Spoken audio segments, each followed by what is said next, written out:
رب اشرح لی صدری ویسر لی امری واحلل عقدۃ من لسانی یفقہوا قولی اعوذ باللہ من الشیطان الرجیم بسم اللہ الرحمن الرحیم۔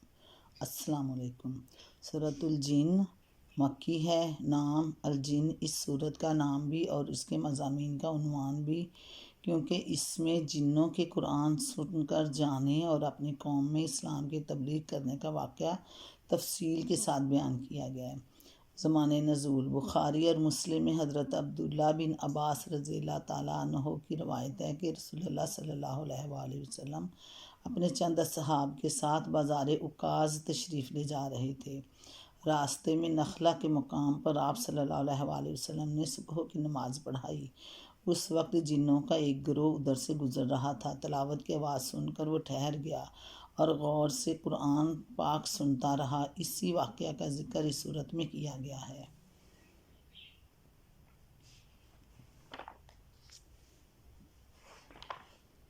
موضوع اور مباحث۔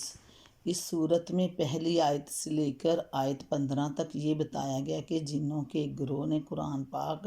سن کر اس کا کیا اثر لیا اور پھر واپس جا کر اپنی قوم کے دوسرے جنوں سے کیا کیا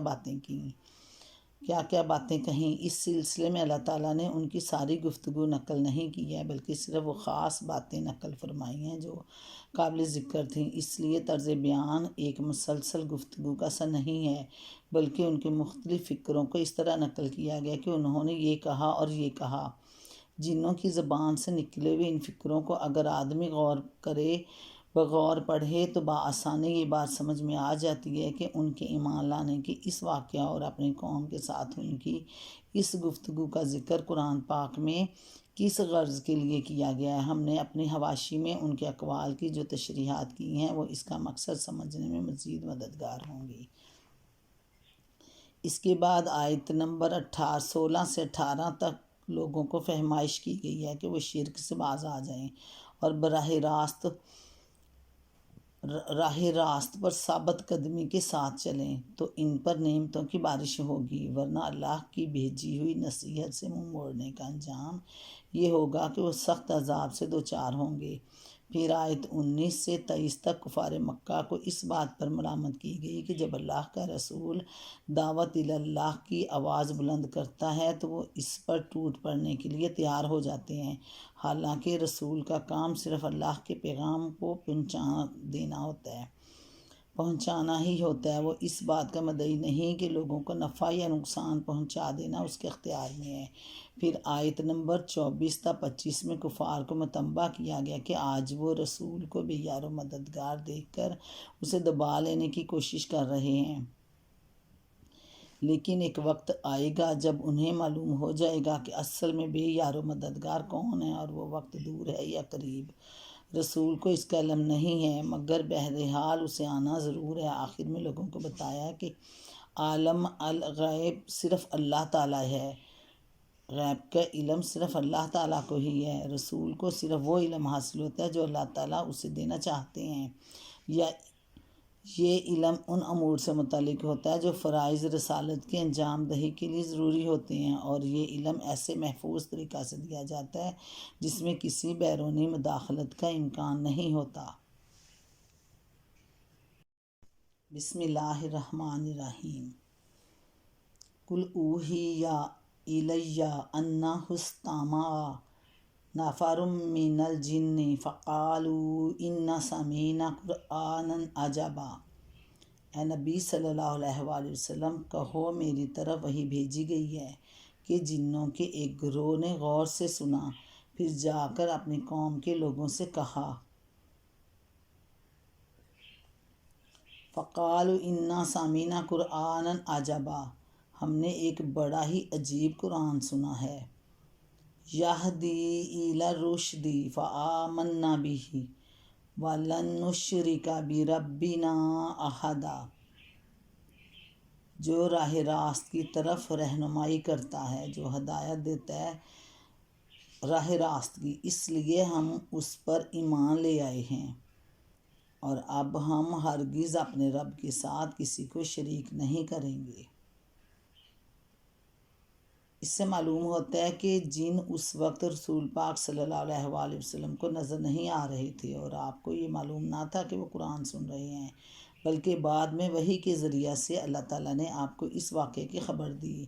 حضرت عبداللہ بن عباس رضی اللہ تعالیٰ عنہ بھی اس قصے کے بیان کرتے ہوئے صراحت فرماتے ہیں کہ رسول پاک صلی اللہ علیہ وآلہ وسلم نے جنوں کے سامنے قرآن نہیں پڑھا تھا، نہ آپ نے ان کو دیکھا تھا۔ مسلم، ترمذی، مسند احمد ابن جریر۔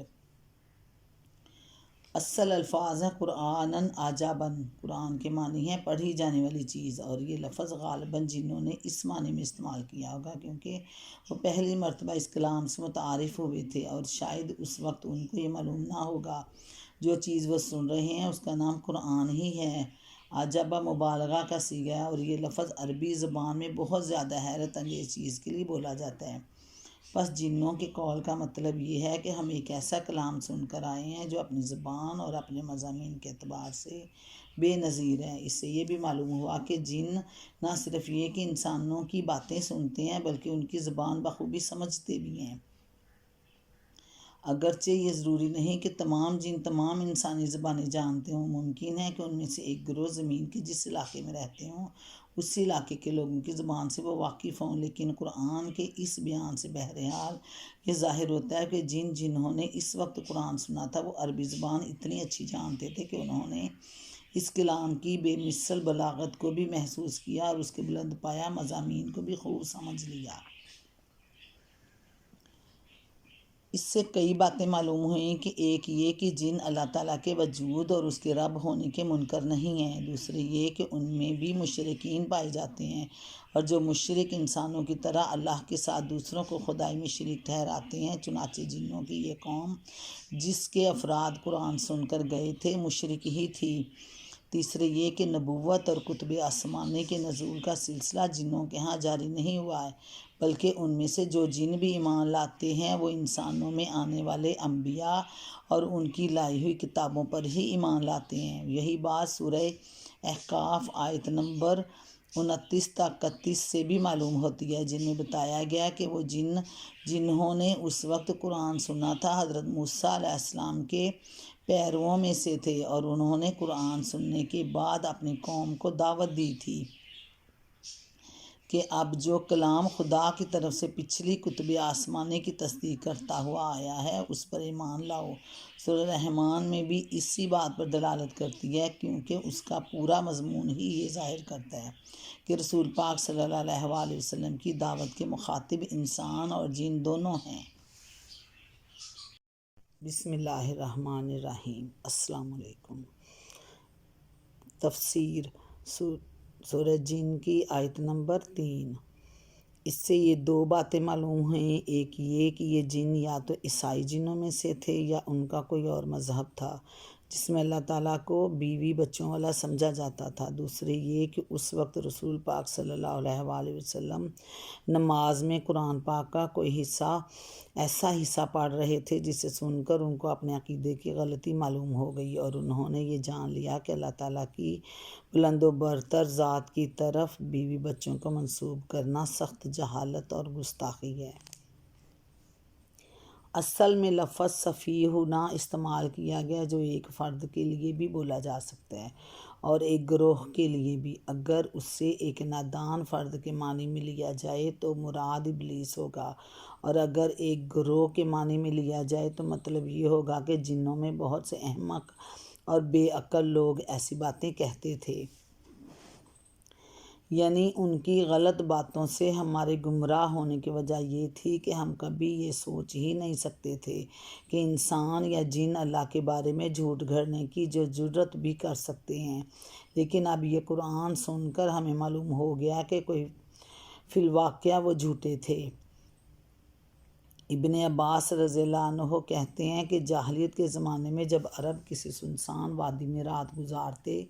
تو پکار کر کہتے ہم اس وادی کے مالک جن کی پناہ مانگتے ہیں۔ عہد جاہلیت کی دوسری روایات میں بھی بکثرت اس بات کا ذکر ملتا ہے۔ مثلاً اگر کسی جگہ پانی اور چارہ ختم ہو جاتا تو خانہ بدوش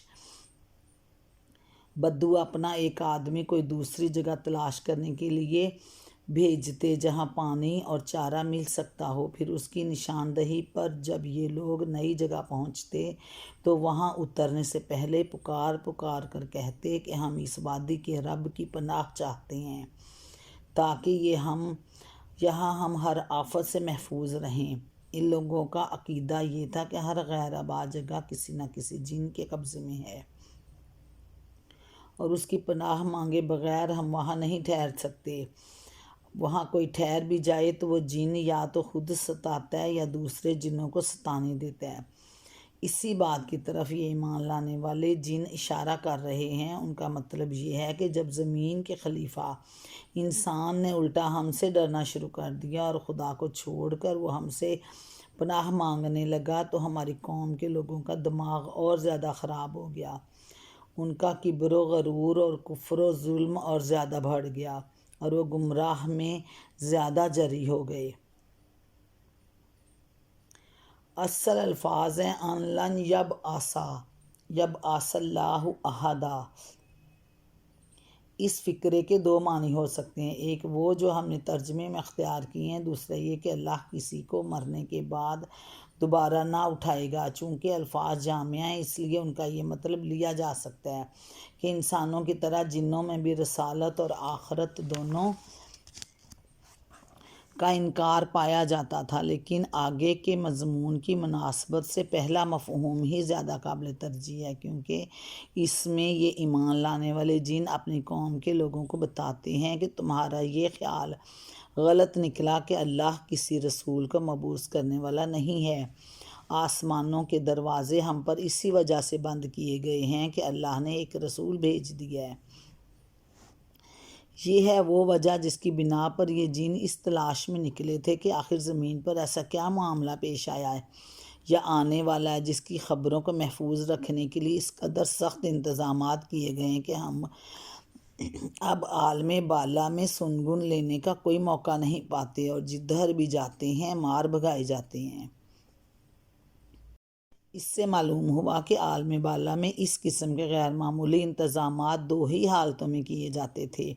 ایک یہ کہ اللہ تعالیٰ نے اہل زمین پر کوئی عذاب نازل کرنے کا فیصلہ کیا ہو اور منشائے الہی یہ ہو کہ اس کے نزول سے پہلے اس کی بھنک نہ پڑے، اس کی بھنک پا کر اپنے دوست انسانوں کو خبردار نہ کر دیں، دوسرے یہ کہ اللہ نے زمین میں کسی رسول کا مبعوث فرمایا ہو